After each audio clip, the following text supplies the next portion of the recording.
여러분 안녕하십니까? 라스트 성공 전략 박미라입니다. 간밤 뉴욕 증시가 하루 만에 하락으로 마감을 했습니다. 부진한 경기 지표 그리고 기업들의 실적이 모두 악재로 작용을 했는데요. 이러한 영향을 받아서 오늘 국내 증시도 오후장 들어갈수록 조정폭이 더 커지고 있는 상황입니다.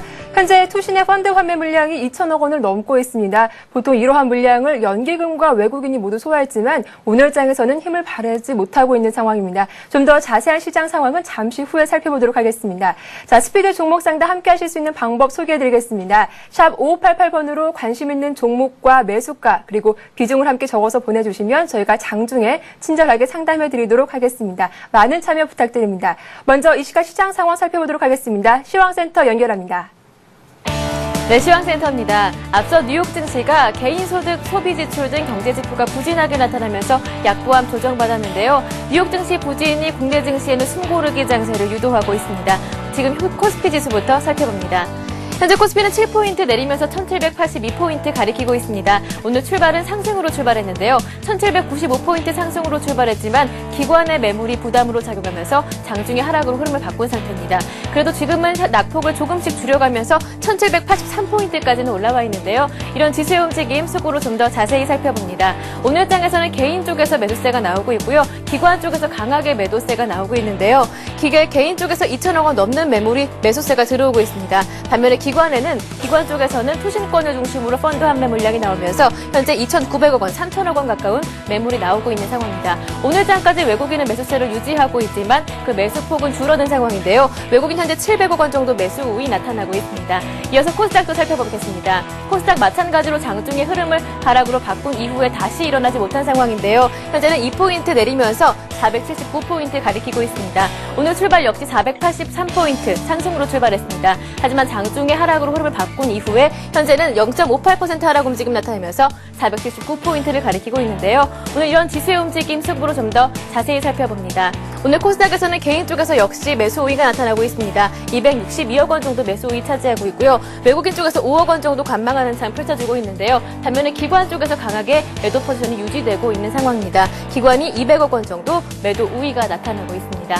이어서 외환시장 살펴보겠습니다. 원달러 환율은 오늘까지 하락하고 있습니다. 하지만 국내 증시가 소폭 조정을 받고 있고요. 당국 개입금 경계감까지 남아있는 상황에서 낙폭은 제한되는 모습인데요. 현재는 2원 50전 내리면서 1169원 10전을 가리키고 있습니다. 이어서 오늘 특징 테마주 한번 살펴보겠습니다. 국제유가가 배럴당 82달러까지 오르면서 강한 모습을 보여주자 석유화학주들이 장 초반부터 강세였는데요. 하지만 차익 실현 매물이 나오면서 현재는 상승폭을 일부 반납한 상태입니다. 종목들 살펴봅니다. 현재 LG화학은 조정받고 있는데요. 1% 내리면서 33만 9,500원까지 내려왔습니다. 반면에 SK에너지부터 KP케미칼까지 아직까지 빨간불 켜놓은 상태고요. SK에너지, 한화케미칼, KP케미칼 3%대 상승 움직임 나타내면서 석유화학주가 아직까지는 강한 모습을 보여주고 있습니다. 네, 이어서 건설주 한번 살펴보겠습니다. 산업은행이 대우건설의 단독 인수 소식이 들리면서 대우건설과 그리고 매각한 금호산업이 큰 폭으로 오르고 있는데요. 종목들 살펴봅니다. 대우건설 현재 7% 큰 폭으로 오르고 있고요. 금호산업이 14% 가격 제한폭까지 오르고 있습니다. 이런 훈풍 이어받아서 건설주들이 1%에서 3%대 상승 움직임이 나타나면서 건설주들이 오늘 장에서 강한 모습을 보여주고 있습니다. 이어서 4대강 관련주 살펴보겠습니다. 그동안 4대강 관련 사업에 따라서 반대 의견을 표명해왔었던 충북도지사가 공식적으로 찬성 의견을 표명하면서 다시 한번 4대광주 관심받고 있는데요. 종목 살펴봅니다. 동신건설이 15% 가격 제한폭까지 올랐고요. 이화공영이 두 자릿수 상승세 기록하고 있습니다. 나머지 종목들도 3%에서 9%대 상승 움직임이 나타나면서 4대강 관련주들이 강한 모습을 보여주고 있습니다. 마지막으로 방위산업주 살펴보겠습니다. 서해훈련과 관련해서 어제 많이 올렸었는데요. 하지만 오늘 서해 전역에 합동훈련이 본격적으로 시작되면서 대북 리스크가 강화되면서 다시 한번 관심을 받고 있습니다. 스페코가 11% 두 자릿수 상승세를 기록하고 있고요. 나머지 종목들도 강보합에서 3%대 상승 움직임이 나타나면서 방위산업주들 오늘까지 상승세를 이어가고 있습니다. 네, 오늘 장 외국인의 매수폭은 줄어든 상황이고요. 기관의 투신권 중심으로 한 펀드 환매가 강하게 출회되면서 현재 양등시 모두 약보합권 움직이고 있습니다. 지금까지 도시구간 시장 상황 전해드렸습니다. 네, 코스피 지수가 낙폭을 많이 줄여가고 있는 모습 보여지고 있습니다. 1785포인트까지 올라온 상황인데요. 주가가 이렇게 조정을 받으면서 대부분 업종이 하락하고 있지만 건설주가 유독 강세를 보여주고 있다라는 소식 전해드렸습니다. 좀 더 자세한 시장 상황 살펴보도록 하죠. 동양종금증권 원상필 연구원과 연결되어 있습니다. 안녕하세요. 네, 안녕하십니까? 네, 오늘 코스피 조금 쉬어가는 건가요? 네, 그렇습니다. 이틀 연속 상승에 따른 부담으로 코스피 지수 소폭의 조정을 받고 있는데요. 하지만 장중 대비해서 낙폭을 빠르게 되돌리는 건조한 흐름이 나타나고 있습니다. 이제 수급적으로 봤을 때도 외국인들 오늘까지 10일 연속 계속적으로 사자세를 나타내고 있고요. 연기금도 여기에 적극적으로 동반해서 현재 강한 순매수를 이어가지고 있습니다. 현재 업종별로 봤을 때는 낙폭 가드에 따른 저가 매수와 그리고 4대강 지지 발언 소식으로 건설업종이 큰 폭의 강세를 보여주고 있는데요. 일단 기술적으로는 단기 바닥을 찾아가고 있는 그런 모습으로 보입니다. 최근 이제 나타나고 있는 주요한 변화 중에 하나가 원달러 환율이 강세로 이제 강하게 돌아서고 있다는 부분인데요. 환율 상승에 따른 대표적인 수혜 업종으로 꼽히는 음식료 등 주요 내수 업종들이 반등의 기틀을 마련하고 있습니다. 반면에 이제 오늘 같은 경우에는 IT와 자동차 등 기존의 주도주들이 단기 상승에 따른 숨고르기 장세를 보여주고 있습니다. 시장에서 이제 최근에 나타나고 있는 주요한 변화 중에 하나가 꾸준히 유입됐던 프로그램 차익 잔고가 이제 시장의 베이시스 변화나 또는 외국인들의 선물 포지션에 따라서 급격하게 추락할 수 있는 것 아니냐라는 우려가 일부에서 제기되고 있는데요. 현재 매수 차익 잔고가 사상 최고치에 육박하고 있는 것은 사실이지만 베이시스의 평균적인 변화와 그리고 하반기에 계속적으로 유입되는 이 프로그램 거래의 계절성을 고려해 봤을 때 향후 프로그램 매도 물량이 시장에 충격을 줄 가능성은 매우 제한적이라고 보여집니다. 전체적으로 시장은 박스권 상단을 돌파한 이후에 안정적인 반등 흐름을 이어가고 있고요. 오늘 같은 경우에도 견조한 조정을 통해서 저가 매수를 다시 한번 야기하는 그런 흐름들이 이어지고 있습니다. 네, 일단 추가 상승을 위해서 오늘장 조금 숨고르게 들어간다라는 말씀 전해주셨습니다. 이렇게 빠르게 유동성 장세가 이루어지고 있는 장에서 종목별 순환매가 강하게 돌고 있는데요. 이런 장에서는 어떤 업종을 좀 더 눈여겨보는 게 좋을까요? 네, 지금 이제 시장에서 나타나고 있는 가장 중요한 변화 중에 하나가 원달러 환율이 1160원대까지 하락했다는 부분인데요. 이에 따라서 이제 원화 강세 수혜주에 적극적으로 주목할 필요가 있습니다.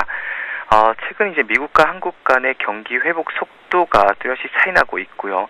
금리 인상에 있어서도 한국과 미국의 스탠스 자체가 틀리기 때문에 하반기로 갈수록 원화 강세는 기조적으로 강화될 가능성이 높다라고 보고 있습니다.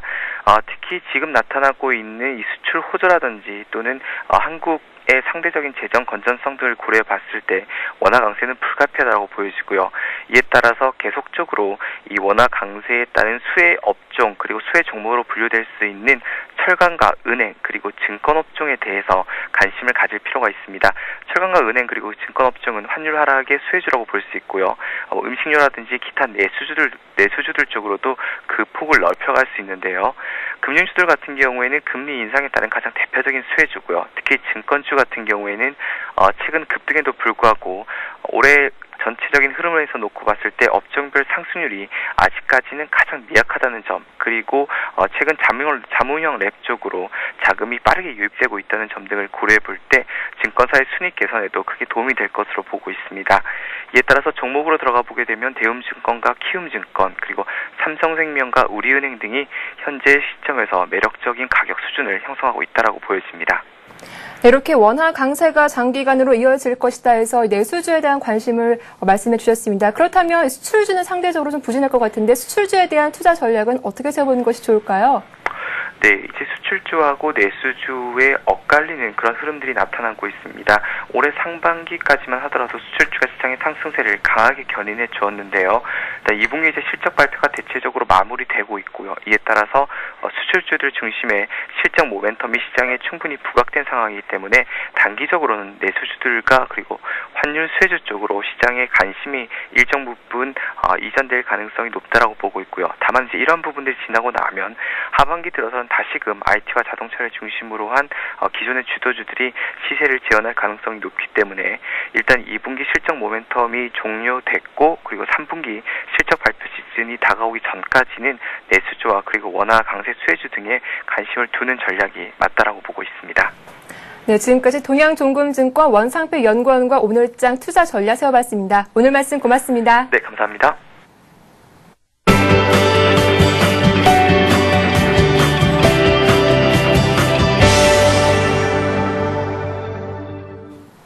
네, 이어서 오늘의 이슈 살펴보겠습니다. 하이투자증권 김형진 부장과 연결해 보겠습니다. 안녕하세요. 안녕하십니까. 네, 먼저 오늘장 뉴욕 증시가 큰 폭으로 하락을 하면서 국내 시장에 영향을 받은 것 같습니다. 아무래도 아시아 증시 대부분 이렇게 하락세를 보이고 있는데요. 어떻게 보시는지요? 네, 미국 시장 좀 내리는 모습이었는데 사실 어제 시장에 나온 재료만 놓고 봤을 때 아주 큰 폭락이 나오지 않은 것만도 다행이지 않을까 이렇게 생각이 됩니다.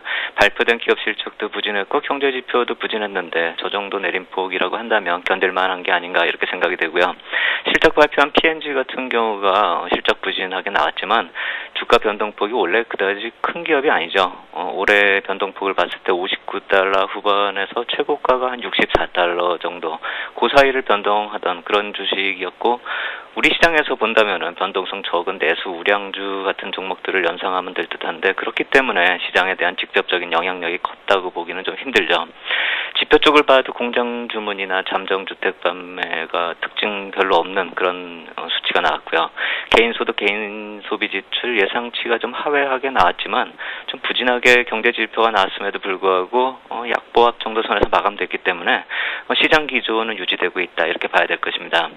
오히려 오늘 아시아 증시 흐름이 좀 민감하게 반응하고 있다 이렇게 좀 봐야 될 텐데요. 유독 또 니케이가 일본 증시가 좀 반응이 좀 강하게 나타나고 있다 이렇게 봐야 될 텐데요. 2% 넘게 하락을 하겠네요. 근데 그것을 제외한다라고 본다면은 중국이나 한국의 흐름은 그동안의 오름폭을 생각한다면은 큰 폭 하락이다 이렇게 생각하기는 힘들죠. 조정 정도 조정 과정 진입했다 이렇게 보는 것이 맞는 상황이다 이렇게 생각이 되고요.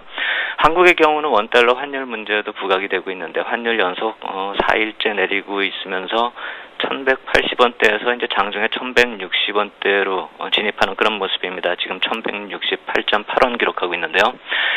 그렇기 때문에 이제 수출주 쪽이 부담이 가는 양상으로 좀 흐름이 지속이 되고 있는데 환율의 수혜 업종인 음식료나 철강, 화학 업종 같은 경우는 좀 양호한 흐름이 지속되고 있고요. 그동안 중국 시장 흐름과 이제 동행되는 모습이었는데 12시 40분, 오늘 보면 12시 40분 이후에 중국 시장 큰 변화가 없는데도 우리 시장이 좀 하락폭을 좀 키웠죠. 한국 시장이 좀 유독 약세를 보였다 이렇게 볼 수가 있는데 그것은 이제 내부 수급 요인이 좀 불안한 양상으로 진행되고 있다. 이 점을 볼 필요 있어 보입니다. 투신권 매도가 집중되고 있는 그런 양상이 좀 부담 요인이다. 이렇게 봐야 될 것 같습니다. 네, 방금 확률 말씀을 해주셨는데요. 환율을 살펴보면 7월부터 현재 4% 떨어지고 있습니다. 이렇게 외국인들이 순 매수를 이어가는 추세를 있다 보니까 환율 하락도 당분간 이렇게 추세 하락으로 영향을 이어갈 그런 가능성이 있는 건가요? 예, 그렇죠. 환율 미치는 영향 아무래도 앞으로는 앞에 분이 말씀하셨듯이 원화 절상 쪽을 계속 생각을 좀 해봐야 될 것 같습니다. 환율 흐름을 우리가 예상하는 건 사실 의미가 없다라고 생각이 됩니다. 이 주식 투자를 하는 사람들은 환율 흐름에 따라서 외국인 투자자의 시장 대응 변화 이런 수급의 변화를 좀 지켜봐야 될 텐데요. 오늘 같은 경우는 그다지 외국인 쪽에서 큰 변화는 없어 보입니다. 순매수 규모가 계속 지속되고 있는 그런 모습이고요. 환율이 하락하는 7월 말부터 외국인을 한번 살펴보면은 순매수 기조가 좀 약화된 것은 사실입니다. 이전에는 뭐 1,000억 이상씩 이렇게 매수가 들어왔었는데 7월 말부터 환율 하락하면서 순매수 기조가 약화되고 있는데요. 환율이 하락하면 그 이득이 나는 그런 주체죠. 외국인의 경우는요. 근데 이 하락하는 그런 와중에서 시장 진입 규모가 줄어든다는 것을 보면은 환율의 반등을 염두에 둔 것으로 볼 수도 있겠지만 예전의 경우는 환율의 급변동이 나타나지 않으면은 매도하지 않았다는 점도 한번 생각해 볼 필요 있습니다. 최근에 그런 급변동이 나타났었던 그 모습을 찾아보면은 6월 중순부터 7월 초까지 나타났던 현상이 최근의 모습인데요. 환율이 현재 레벨에서 한 1220원까지 급하게 또 급등락하던 그런 모습인데요. 환율 하락 때 반등을 염두에 두고 미리 매도를 한 것이 아니라 환율 상승하는 동안에 또 매도 전환을 했었고 방향성도 중요하지만 이렇게 변동성에 더 민감하게 반응했었다는 점을 감안할 필요 있다 이렇게 말씀을 드리겠습니다. 급등락이 진행되는 그런 불안한 모습이 나타나지 않으면 외국인의 수급이 급격히 변할 것으로 보기는 아직 이른 시점이다 이렇게 말씀을 드리겠고요. 또 하나 이제 펀더멘털적 요인을 말씀을 드린다면은 한국 수출 기업에 미치는 환율 하락의 피해 정도도 한번 생각해 볼 필요가 있어 보입니다. 아마도 상반기 때 환율 급등락 날 때 이 비슷한 자료를 제가 말씀을 드린 것으로 기억이 나는데요. 수출 기업, 우리나라 대기업 같은 경우 예상 환율을 과연 얼마로 보고 있는지, 또 이것을 얼마나 크게 벗어나는 흐름이 앞으로 시장에서 나타날지를 보는 것이 중요할 텐데요. 상반기 평균 예상 환율이 1130원 정도였기 때문에 상반기 흐름에서는 큰 문제가 없었고, 오히려 1150원대 이상에서 환율이 유지됐었기 때문에 당연히 어닝 서프라이즈 나오는 게 당연하겠죠. 하반기의 경우는 1100원 이하로 보는 경우도 있습니다. 거의 뭐 1070원 정도를 평균으로 보는 그런 경우도 있기 때문에 원화 강세가 지금 1160원까지 나타났다 해서 벌써부터 겁먹을 이유는 없다, 이렇게 말씀을 드릴 수 있겠고요. 수출 기업의 펀더멘탈 훼손이 되는 그런 경우가 나타날 그럴 경우라고 한다면은 아직도 한참 더 내려가야 될 그럴 상황이기 때문에 지금부터 벌써 걱정할 문제는 아니다, 이렇게 말씀을 드리겠습니다. 또 이제 금리 인상 등의 원화 강세 요인이 있다는 점을 감안을 한다면 시장 자체가 원화 강세를 지속될 것이다, 이렇게 시장의 흐름을 이해할 필요 있어 보이고요. 투신권 매도를 한번 본다면은요, 이것은 전에도 말씀을 드렸지만 수급에 있어서는 중장기적인 악재다, 이렇게 봐야 될 것입니다. 펀드 환매가 추세적으로 나타나고 있는 움직임이 지속되고 있고요. 급등락에 민감하게 반응을 했던 시기가 이제 8월 초 집계에서 주식형 펀드 112조 7천억 원까지 많이 감소를 했습니다. 환매 금액 자체가요. 그 다음에 좀 약간 증가를 하는 그런 모습인데, 오늘 대량 매도 출회하고 있다는 점은 약간 좀 의외다, 이렇게 봐야 될 것 같습니다. 펀드 자금 집계하고 실제 환매 상황하고 시차가 존재한다, 이 점을 좀 감안한다면은 연중 최고치를 기록하고 또 이렇게 급하게 올라온 그런 상황이기 때문에 추가적인 환매가 지속되는 것으로 추정할 수밖에 없겠다, 이렇게 말씀을 드리겠습니다. 국내 이제 펀드의 상황을 놓고 보면은 가입자들의 가입 지수대를 놓고 봐도 앞으로 1800포인트를 넘어간다 해서 해소될 문제가 아니라 계속 매물이 지속될 것이다, 이렇게 봐야 되기 때문에 국내 투신권 쪽의 펀드 상황은 향후에도 매물화될 가능성이 아주 크다, 이렇게 놓고 보면서 시장에 좀 걸림돌이다, 이렇게 이해할 필요 있어 보입니다. 네, 이렇게 환율과 외국인의 수급 등이 참 복잡하게 연결돼 있다, 이런 생각이 듭니다. 자, 장 막판까지 한 40분여 좀 남겨두고 있는데요. 오늘 장 들어서 좀 더 추가적으로 점검해봐야 할 포인트가 있다면 어떤 것이 있을까요? 예, 기술적으로 이렇게 내려주면은 과열이 해소된다는 점에서 오히려 반갑게 여길 수도 있다, 저는 그렇게 생각이 됩니다. 지켜볼 필요가 있는 선을 본다면은 5일 이동평균선이 지켜지는가, 이 점도 한번 생각해 볼 필요 있어 보이고요. 상승이 지속되는 경우에도 11선까지 붕괴되는 경우가 최근 상승 추세에도 종종 있었다는 점, 이 점을 본다면은 너무 하락에 민감하게 대응할 필요 없다, 이렇게 생각이 됩니다. 최근에 7월 말에도 5일 이동평균선 또 붕괴되는 모습 나타났었고요. 7월 22일에는 버냉키가 의회 출석해서 경기 불확실성 언급하면서 10일 이평선까지 붕괴되는 그런 모습 나타났었죠. 그러면서 또다시 상승 추세 이어왔었습니다. 그렇기 때문에 이러한 중간중간의 하락 마디에 대해서 너무 불안하게 생각할 필요 없겠다, 이렇게 말씀을 드리겠고요. 오늘 뭐 특별한 악재가 나타난 것이 아닌 상황에서, 신고가를 지속하던 상황에서 나타나는 단기 조정으로 인식할 필요 있어 보이고요. 크게 의미를 둘 필요는 없겠다, 이렇게 말씀을 드리겠습니다. 하지만 단기 상승 추세가 좀 흔들린다는 점에서 이제 조심할 필요가 있겠지만, 완급 조절 차원으로 인식한다면은 이러한 이격 조정을 매수 기회로도 볼 수가 있겠죠. 지표 재료들 오늘 나오는 걸 본다면은 미국 쪽을 놓고 봤을 때 ADP 취업자 변동하고요, ISM 서비스업 지수가 있는데 예전에 나오는 재료들보다는 좀 약하다, 이렇게 말씀을 드리겠고요. ADP 취업자 같은 경우는 이제 금요일에 좀 큰 재료가 나오죠. 미국 시장의 고용 지표가 좀 부담 요인으로 부각되고 있는데, 그러한 금요일 고용 지표의 예고편 정도로 생각하면 이제 좀 될 것 같고요. 금요일에 미국 시장 고용 지표 부담 요인인 거, 이건 사실 누구나 다 알고 있고 이미 시장에도, 미국 시장에도 알려져 있고 우리 시장에도 다 알려져 있습니다. 이렇게 알려진 악재성 부담 요인이 시장을 방향을 바꾸는 경우는 거의 없었다는 점 한번 생각해 볼 필요 있어 보이고요. 추가적인 하락 시에는 하락이 진정되는 그 흐름을 찾아서 매수의 기회를 찾는 타이밍으로 좀 활용할 필요 있겠다, 이렇게 말씀을 드리겠습니다. 네, 조정 장세가 펼쳐지고 있다라고 말씀해 주셨는데요. 어제 말씀하셨을 때 이런 조정 장세가 펼쳐질 때는 신고가를 기록한 종목들을 공략해 보라, 이런 말씀해 주셨는데 그 전략이 오늘도 유효한 건가요? 네, 그렇습니다. 신고가 종목들 중에서 아까도 말씀드렸던 환율 절상 수혜주 그쪽이라고 한다면은 말씀드린 데서 신고가 종목에서 몇 개 찾을 수 있죠. 특히 철강 업종 같은 데서 찾을 수 있고요. 화학 업종에서도 좀 찾을 수 있습니다. 이들 업종 쪽에는 하반기의 주도주 성격이다 이렇게 좀 생각을 하시고 하락시마다 관심을 가질 필요 있겠다 이렇게 말씀을 드리겠습니다. 네, 지금까지 하이투자증권 김형진 부장과 오늘의 이슈 정보해봤습니다. 오늘 말씀 고맙습니다. 감사합니다. 네, 이어서 수급 X파일이 이어집니다. 동양종금 홍제지점 최일종 팀장과 연결해보겠습니다. 안녕하세요. 네, 안녕하십니까? 네, 오늘장에서 투신이 굉장히 많은 물량을 내놓고 있습니다. 오늘장 수급 특징부터 정리해 주시죠. 네, 그렇습니다. 우리 증시의 그 수급적인 특징, 이런 부분에 있어서는, 기관들 쪽에서의 그 환매 물량이라든가 투신 쪽에서 환매 물량, 이런 부분이 상당히 좀 많이 유출이 되는, 그런 분위기가 계속해서 나오고 있는데요. 일단은 외국인들의 수급, 그리고 프로그램 순매수 가지고 이제 그 주가가 강하게 상승하기에는 조금 힘든 국면이 아닌가 이렇게 판단을 해볼 수 있을 것 같습니다.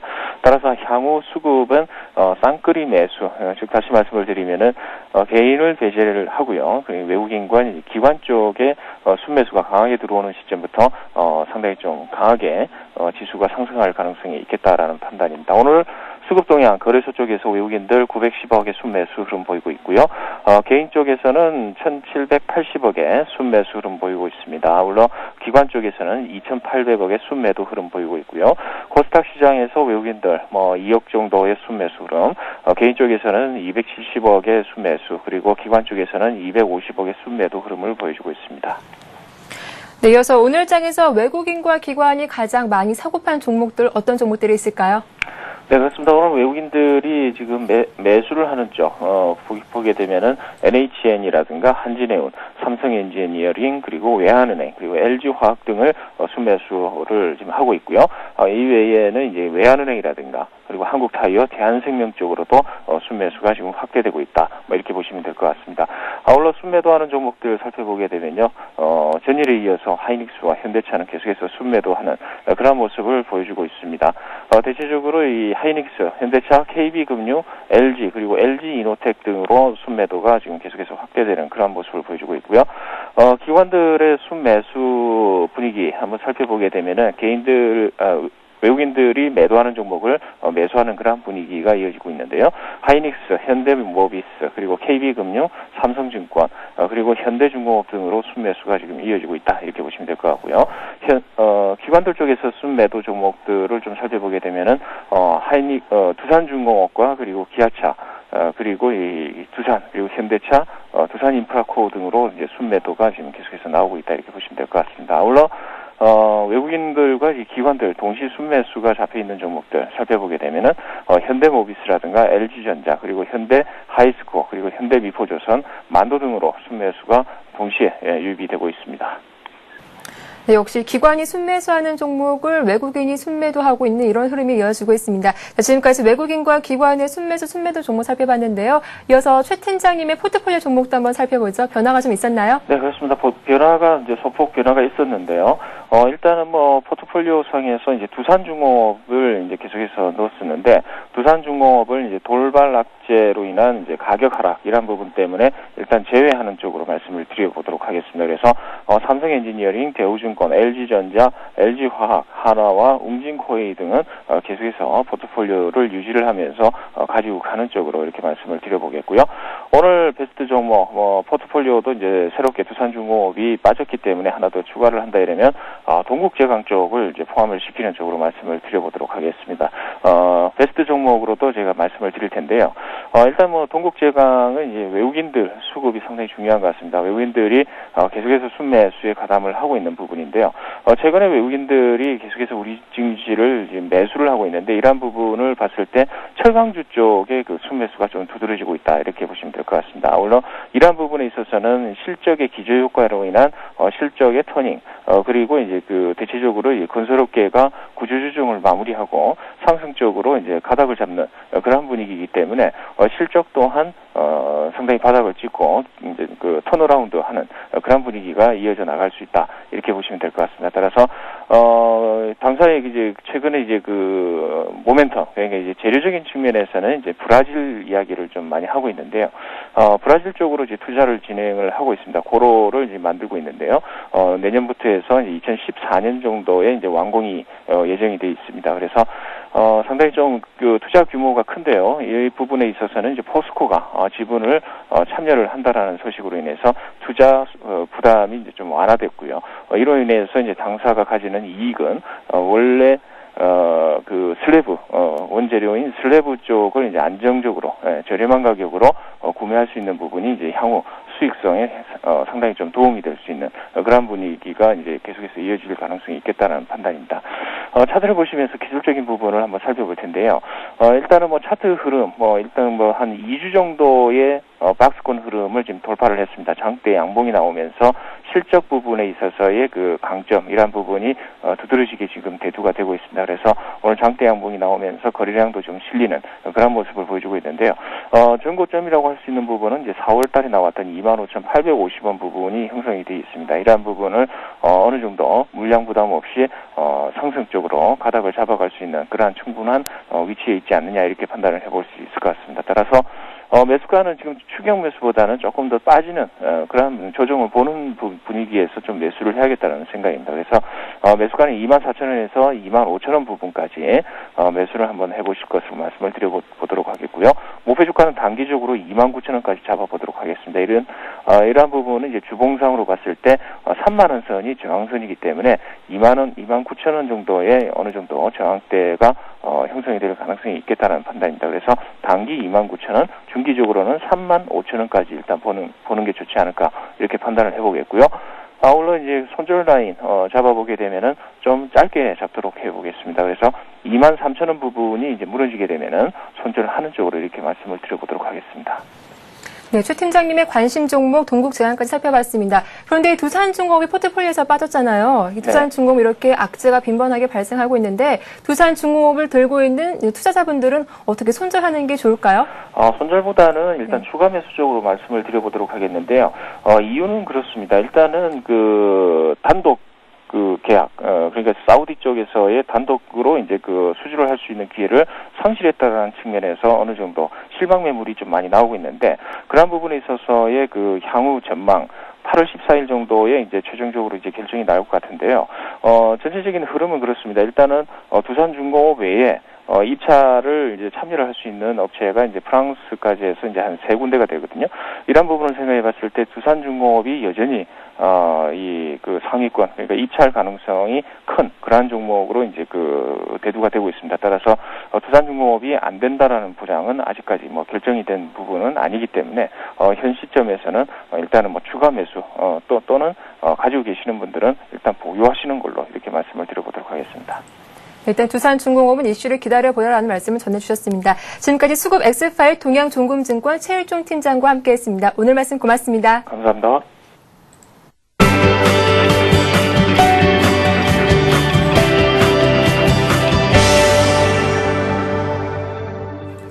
네, 이어서 급등이 예상되는 종목 살펴보는 시간입니다. 백요 시청님과 함께 알아보도록 하죠. 안녕하세요. 안녕하세요. 네, 오늘 급등 예상되는 종목들 어떤 종목이 있을까요?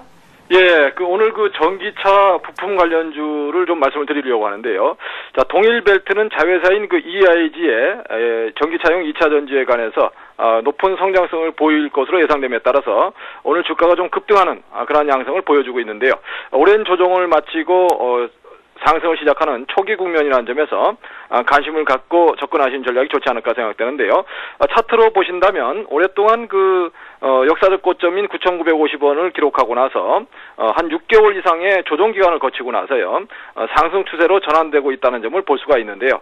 큰 흐름을 보시면 현재 구간은 충분히 매수에 가담할 수 있는 이격이 크게 벌어지지 않은 상황이기 때문에요.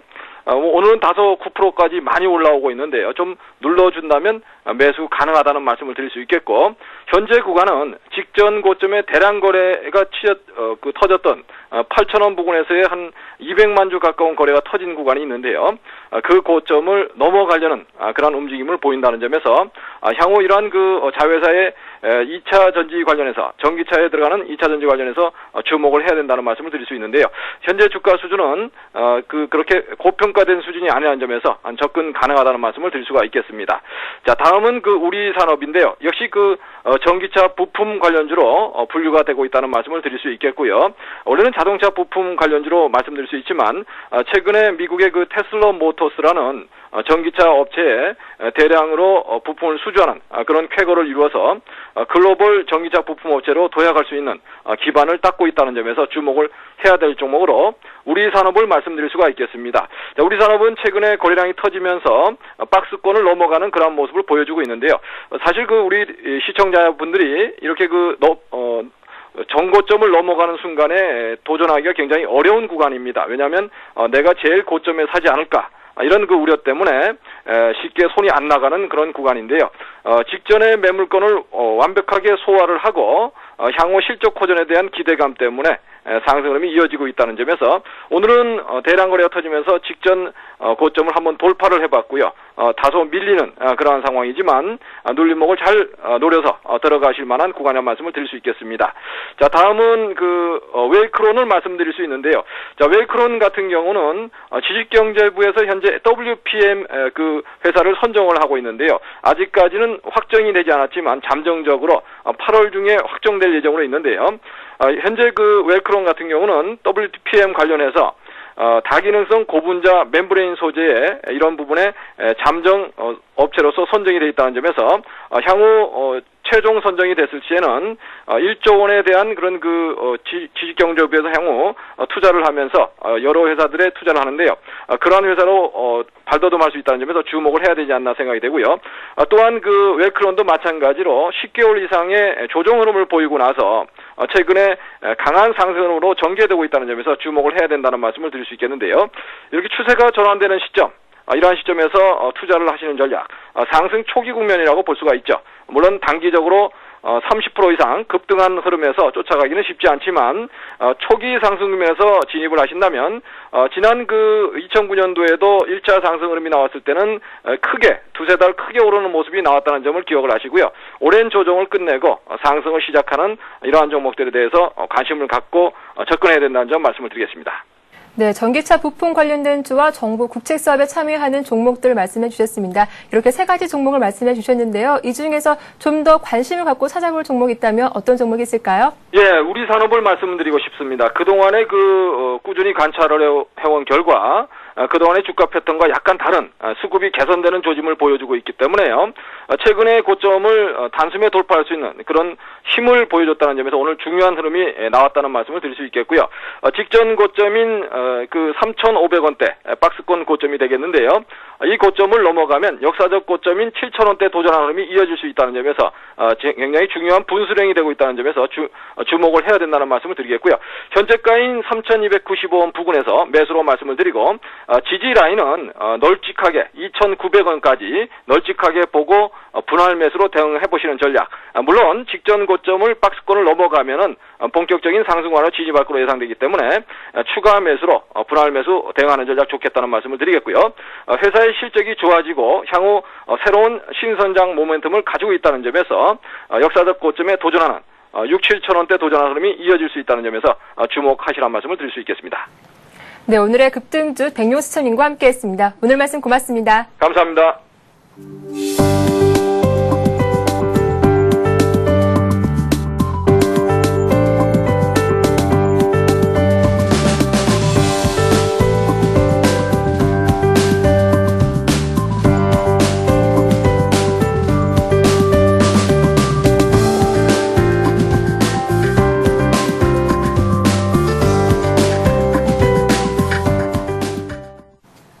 이어서 스피드 종목 상담 이어집니다. 참여하실 수 있는 방법 샵 5588번으로 관심 있는 종목과 매수가 그리고 비중 함께 보내주시면 저희가 친절하게 상담해 드리도록 하겠습니다. 지금 스튜디오에 동양종금증권 목동지점 정윤선 대리와 함께 오늘은 시청자 종목 상담 이어지겠습니다. 안녕하세요. 예, 안녕하십니까. 네.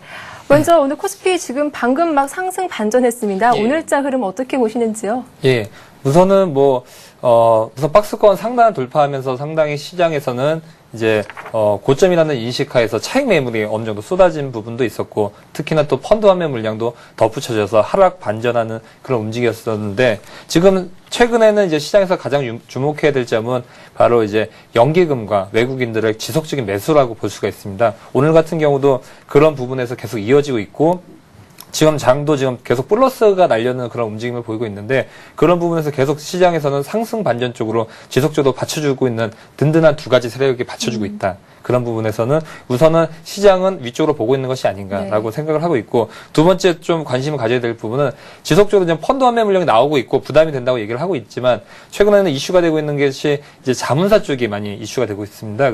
그래서 펀드가 자금이 빠진다고 하더라도 새로운 자금이 이제 자문사 쪽으로 들어오고 있다. 그 자금은 바로 증시 쪽으로 유입이 되고 있기 때문에 그런 부분에 대해서는 크게 유념을 하실 필요는 점차 완화되고 있다. 그 다음에 마지막으로는 예전에 제가 시황 때도 말씀을 드렸지만 중국 부동산 과열 부분을 좀 말씀드렸었는데, 최근에는 부동산 부분이 과열 부분이 어느 정도 안정화가 되면서 최근에 이제 정부 쪽에서도 어느 정도 규제를 너무 강하게 하진 않고 점차 완화되고 있는 모습이기 때문에 또 중국 쪽에서의 그런 완화책에 대한 그런 수혜도 지켜볼 수 있는 그런 대목이 되겠습니다. 예.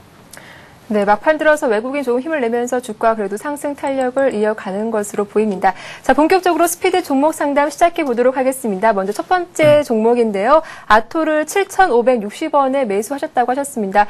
이분이 비중은 보내주지 않으셨는데요. 현재 아토 그래도 조금은 손실 구간에 있는 것 같습니다. 어떻게 보시나요? 예, 아토 같은 경우는 이제 든든한 이제 납품처, 그러니까 이제 반도체 부분에 대해서 삼성전자라는 든든한 매출처가 있는데, 2분기 같은 경우는 지금 매출 520억 원, 또 영업이익 90억 원 정도의 상당히 좋은 그런 매출 흐름을 보이고 있고, 또 지속적으로 반도체 부분은 사상 최대의 이익치를 지속적으로 높이고 있는 상황이고, 앞으로도 모든 기기의 반도체 부분에 대해서는 점차 수가 늘고 또 고부가가치가 되기 때문에 계속 지켜봐야 될 부분이 있고, 그렇기 때문에 아토 같은 경우는 지금 약간은 그 손실 구간이시긴 하지만 지금 같은 때는 오히려 눌림목 구간이라고 보시면 되실 것 같고, 비중에 얘기를 안 하셨지만 만약에 한 15% 이내시라고 한다고 하면 25% 이내까지는 또 추가적으로 매수를 하셔갖고 어느 정도 비중을 좀 늘리시는 것도 괜찮을 것 같습니다. 그래서 목표 주가 같은 경우는 장기적으로 봤었을 때는 우선 단기적으로는 정고점이 한 9,000원 선까지 보셔도 좋을 것 같고, 이 1차 주가를 강하게 뚫어준다. 이렇게 본다고 하면 EPS 한 10배를 적용한 지금 목표 주가 한 12,000원까지도 장기적으로 볼 수 있을 것 같습니다. 네, 아토 단기적으로 9,000원을 제시해 주셨고, 장기적으로 봤을 때는 12,000원도 가능하다라는 말씀 전해주셨습니다. 이어서 다음 종목 살펴보도록 하겠습니다. 인프라웨어고요. 1,550원에 매수하셨습니다. 현재 이분도 비중은 적어주지 않으셨는데요. 인프라웨어는 또 스마트폰 관련 주잖아요. 좀 흐름이 좀 어떻습니까? 예, 스마트폰 좋다. 네. 너도 나도 다 쓰고 있는데, 왜 스마트폰에 들어가는 이런 부품주들이 수치를 못 내주냐. 네. 한마디로 얘기해서 실적이 어느 정도 반영이 잘 안 되고 있습니다. 그런 부분에 대해서 우선 먼저 유념을 해 주셔야 되는 부분이 있고, 그래서 항상, 세게 갈 때는 기대감으로 올랐다가 빠지고, 그 다음 오를 때 이제 실적이 반영이 돼야지만 오르는 경우가 있는데, 차트를 보시면, 인프라웨어 같은 경우는 예전에 그 이미지스라는 종목과 함께, 5월 25일부터 해갖고 강하게 올라갔었습니다. 이때 같은 경우는 이제 스마트폰 부품주다. 특히나 갤럭시 S가 나올 때쯤 해갖고 같이 강하게 올라갔었습니다. 하지만 이거는 이제 기대감이었고, 그 다음부터는 이제 빠졌었죠. 이거 왜 빠졌냐? 기대감은 지속적으로 스마트폰 팔리고 있지만 아직까지 수치상으로 반영이 안 되고 있다. 그렇기 때문에 시장에서는 이 수치가 검증이 될 때까지는 사진 않겠다라는 분위기가 지금 팽배해 있는 그런 모습입니다. 그래서 지속적으로 좀 횡보를 하고 있는 모습인데, 인프라웨어 같은 경우는 국내 갤럭시 S뿐만이 아니라 그 이제 중국향 이제 차이나 모바일 쪽에서도 이제 납품을 하고 있고, 또 안드로이드 쪽에서 상당히 기술력이 있는데, 안드로이드가 지금 최근에는 애플보다도 더 시장 점유율이 또 커지고 있기 때문에 그런 부분에서 본다면 장기적으로는 상승 반전할 것이다 라고 보시면 되고, 그 타이밍 같은 경우는 이제 3분기, 4분기까지 한번 지켜보셔야 될 부분이 있습니다. 그래서 이런 거 같은 경우는 이제 실적 같은 경우는 하반기 때는 좀 좋아질 전망입니다. 턴어라운드를 할 전망이기 때문에 그때까지 기다려 보신다고 하면 우선은 1차적인 목표 주가는 지금 12,500원까지도 가능할 것이라고 보고 있고, 장기적으로 본다고 하면 올 하반기까지 말까지 본다 그러면 장기적으로는 한 15,000원 선까지도 지켜보셔도 좋을 것 같습니다. 네, 일단 인프라웨어 이 하반기 들어서 턴어라운드가 예상되는 만큼 단기 목표 주가 12,500원을 제시해 주셨습니다. 자, 이어서 동국 SNC도 살펴보도록 하겠습니다. 매수가가 9,400원에 매수를 하셨는데요. 이 부분도 조금 안타깝지만 현재 손실 구간에 있는 것 같습니다. 동국 SNC 어떻게 보는 게 좋을까요? 예, 동국 SNC 같은 경우는 제가 뭐 한 두 달 전쯤 또 추천을 드렸던 종목인데, 예전에 추천드렸을 때보다는 우선 지속적으로 뭐 올라가고 있는 모습이었습니다. 하지만 이때부터 왜 꺾였었냐? 하반기 때부터, 동국 SNC 같은 경우 뭐 풍력 발전, 풍력 수혜주다라는 건 다 알고 있지만, 이쪽 같은 경우 해양 쪽으로도 많이 넘어가고 있어서 제가 제시를 해드렸지만, 그 미국발 그 풍력, 그런 수주 같은 경우가 상당히 좀 저조했었습니다. 그래서 지금 같은 경우는 어느 정도 빠져 있지만, 장기적으로는 풍력들도 한번 기대를 해봐도 좋을 부분이 됐고, 분위기도 상당히 나와 있습니다. 하지만 제가 아까 전에도 스마트폰 말씀드렸지만, 매출이 우선은 기본적으로 받쳐줘야 되는 부분이 있기 때문에 이런 부분에서는 좀 우선 시간이 걸릴 수도 있다. 하지만 뭐 이쪽 같은 경우 동국 SNC 같은 경우는 뭐 자회사라든지 그런 부분도 있기 때문에 지속적으로 봤었을 경우는 목표 주가는 한 11,000원 선까지는 가능하지 않을까 싶습니다. 네, 동국 SNC 살펴봤고요. 이어서 다음 종목입니다. 성호전자를 살펴볼 텐데요. 성호전자를 1,985원에 매수하셨고 비중이 60% 갖고 계신다고 하시는데요. 성호전자 차트를 보니까 어제 많이 올랐어요. 어제 급등했었는데 예. 이분 어떻게 투자 전략을 갖고 가는 게 좋을까요? 예. 성호전자 같은 경우는 우선은 차트를 보면서 제가 먼저 설명드리겠습니다. 그래서 성호전자 같은 경우는 불과 뭐 며칠 사이에 이제 거래량이 급등을 하면서부터 이제 한번 세게 올라갔었습니다. 근데 항상 제가 말씀드리지만 한번 강하게 갈 때는 이제 거래량이 크게 붙으면서 이제 올라가고 어느 정도 눈에 띄는 그런 움직임이 보였었는데 이 부분은 왜 올랐었냐면 우선은 2분기 때 사상 최대의 지금 이익치가 발생을 할 것으로 지금 우선 보고 있고 그렇게 되고 있는데 자사주를 이제 처분을 했었습니다. 대량으로 처분을 하면서 크게만 물렸었고 지금 같은 경우는 시장이 어느 정도 좋게 보면서 올렸다가 뭐 자사주를 처분하는데 이 회사 뭔 일 있는 건 아닌가 그렇게 의심을 하면서 지금 우선 어느 정도 있기는 하지만 그 부분에 대해서는 뭐 자사주 처분은 어느 정도 뭐 자금 확보를 위한 부분이었고 우선은 지속적으로 보신다고 하면 지속적으로 올라갈 수 있는 부분이 있다라고 볼 수가 있습니다. 그래서 사셨던 가격이 1,985원, 1,985원이라고 하면 상당히 지금 좀 비싸게 사신 건가요? 어느 정도 첫날 때 사셨으니까 그 다음날까지 수익은 나셨었는데 근데 대량으로 좀 빠지다 보니까 지금 약간 마이너스 구간이긴 한데 아직까지는 뭐 기다리실 만한 그런 저력이 있는 회사다. 특히나 콘덴서 부분에서는 국내 1위이기 때문에 이 부분에 대해서는 목표 주가에서 단기적으로는 이쪽 고점까지는 밀릴 수도 있습니다. 왜냐하면 이쪽 부분에서 단기적으로 이제 손해 보신 투자자분들이 많기 때문에 한 번은 기다려 보셨다가 둘째 날 고점이었던 2,100원 선까지 한번 기다려 보셔도 좋지 않을까 싶습니다. 그리고 만에 하나 여기서 좀 밀린다고 한다 그러면 제가 뭐 손절가를 좀 정해드리자고 하면 한 1,600원 선, 그 정도 선에서 손절가로 정해드리겠습니다. 네, 성호전자 아무래도 콘덴서 1위의 기업이다 만큼 하반기 업황 개선될 가능성이 있기 때문에 일단 목표 주가를 2,100원대로 정해주셨습니다. 이어서 다음 종목 살펴보도록 하겠습니다. 시모텍이고요. 이번 5,850원에 매수하셨고 비중이 100% 갖고 계신다고 하시는데요. 네. 우선 비중이 100%이기 때문에 우선은 어느 정도 비중을 좀 줄이시는 방향으로 좀 가셨으면 좋겠습니다. 시모텍 같은 경우는 제가 지난주에 기업체를 직접 방문을 했었습니다. 그래서 이쪽 같은 경우는 왜 방문을 했었냐면 이제 사이동통신사에 대한 이제 출자 부분에 대해서 좀 궁금한 점도 있었고 와이브로에 대한 그런 업체이기 때문에 지속적으로 보고 있었는데 와이브로 같은 경우 제4 이동통신사가 이제 설립이 되면 이제 출자를 하면서부터 이쪽 회사 같은 경우는 그런 와이브로 쪽에서 이제 출자를 할 가능성이 굉장히 크다는 느낌을 받았었습니다. 그래서 그런 부분에 대해서는 그 삼성홀딩스라고 최근에 굉장히 급등했던 종목이 있는데 그런 것 같이 시모텍 같은 경우도 그 이제 4세대 이동통신사에 대한 기대감은 어느 정도 상승했다가 최근에는 왜 밀렸었냐? 통신사가 지금 시모텍이지만 이쪽 회사가 지금 바이오 부분 제이콤이라는 회사를 인수를 했었고 또 그저께 같은 경우는 이제 DAP라는 이제 뭐 M&A 컨설팅이라는 회사를 인수를 했었습니다. 그러니까 시장에서 굉장히 어떻게 보면 전혀 컨셉이 다른 회사 두 개를 순식간에 인수를 하다 보니까 지금 같은 경우는 이제 주가에서도 보여주다시피 조금 안 좋게 좀 보고 있는 그런 상황이고요. 그렇기 때문에 지금 매수 비중이 뭐 100%시기 때문에 이런 부분에 대해서는 기대감을 좀 가져도 좋지만 너무 비중이 크신 건 아닌가. 그렇기 때문에 반등을 줬을 때는 비중은 50% 이내까지는 좀 줄이시기를 좀 바라겠고, 그다음부터 와이브로에 대한 그 시세 부분에 대해서는 나중에는 뭐 단기적으로도 7,000원까지 볼 수 있는 그런 여지가 있는 회사이기 때문에 지속적으로 좀 지켜봐야 될 부분이 있고, 리스크 요인이 한 가지가 있습니다. LTE라고 와이브로랑은 그 대치되는 그런 유럽발 그 기술력이 있는데, 네. 그쪽의 부분이 만약에 부각이 될 경우에는 이쪽 회사에는 안 좋은 악영향이 있을 수가 있기 때문에 그런 부분에 대해서는 손절가는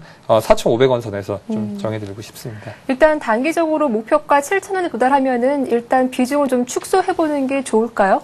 그쵸. 일단 예, 100%니까 50% 정도 줄여서 가는 게 좋겠다라는 말씀이신 거죠? 그렇죠. 예, 예. 우선은 뭐 7,000원까지 달성이 안 된다고 하더라도 네. 우선은 사셨던 가격대 이내에서 왔다 갔다 할 경우에는 비중 50% 이내로 줄이시고 나머지 50% 갖고 가다가 7,000원대에서 네. 전액 다 그 수익 실현하시는 것이 낫지 않을까 싶습니다. 네, 알겠습니다. 이어서 성우 하이텍도 살펴보도록 하겠습니다. 성우 하이텍 17,800원에 매수를 하셨고요. 비중이 15% 갖고 계신다고 하십니다. 현재 조금은 손실 구간에 있으신 것 같습니다. 이분도 어떻게 보시나요? 예, 예. 성우 하이텍 같은 경우는 이제 뭐 주식하시는 뭐 학생분들도 아시다시피 자동차 이제 부품주로서 그렇죠. 이제 현대차와 기아차 독점적으로 지금 납품을 하고 있는 상황이고, 주가 같은 경우도 지속적으로 비슷하게 움직이는 것을 볼 수가 있습니다. 그래서 최근에는 자동차주들 같은 경우는 좀 하락을 해 있다가 지금 5일선 위로 다 올라와 있는 상황인데, 성우 하이텍 같은 경우도 봤었을 때는 바로 5일선 위로 올라갈 수 있는 상황이 아닌가 싶습니다. 그래서 지금 뭐 사셨던 가격대 밑에 있지만 이럴 때는 이제 골든 크로스를 기대를 해볼 수 있는 그런 자리라고 지금 생각을 하고 있고, 그렇기 때문에 지금 이럴 때는 뭐 매수 비중 15%신데 자동차 관련 업종 뭐 25%, 30%까지도 비중을 좀 늘리셔도 좋을 것 같고, 그 다음에 목표 주가 같은 경우는 1차적으로는 2만원 선까지 제시를 하고 싶고, 이쪽 회사 같은 경우는 장기적으로 봤었을 때는 지속적으로 가서 목표 주가는 지금 뭐 한 25,000원 선까지도 볼 수 있지 않나 싶습니다. 네, 성우 하이텍 아무래도 자동차 업황이 개선된 만큼 2만 원에서 2만 5천 원까지 목표 주가를 제시해 주셨습니다. 자, 도움이 되셨으면 좋겠습니다. 이어서 오늘 정윤선 대리님이 갖고 계시는 관심 종목들 어떤 것이 있는지 한번 살펴볼까요? 예, 예. 뭐 오늘 앵커분께서도 또 오늘 아리따우신 분이 오셨는데, 그 전에는 또 이제 남자 앵커분께서 계셨고 또 여자 앵커분도 있을 거고 또 패널들도 있다시피 주식종에서도 굉장히 뭐 고수익을 내는 주식이 있고 또 배당 주식이 있고 또 우선주라는 좀 성격이 다양한 주식이 있습니다. 그래서 제가 지금까지는 이제 수익률 위주로 지금 얘기를 해드렸다면, 오늘 추천드릴 종목은 이제 KT입니다. KT 같은 경우는 이제 은행이나 채권에 이제 투자를 하시는 분들 같은 경우는 이제 뭐 지금 은행 금리 같은 경우 한 4%대가 되고 있는데, KT 같은 경우 올 연말 때 지금 연환산 수익률로 갖고 가면, 그러니까 올해 말까지만 갖고 있으면 KT에서는 배당을 무조건 주게 됩니다. 근데 지금 현 시세로 봤었을 때는 연환산 수익률로 한 11.3에서 한 15% 정도 사이로 이제 연말 때 주기 때문에 그런 부분에 대해서는 지금 미리 그런 거를 매수를 해야 될 필요성이 있지 않나 싶습니다. 그리고 주식 목표 수익률 같은 경우도 예전 고점이었던, 지금 차트를 만약에 보신다고 하면 예전 고점이었던 한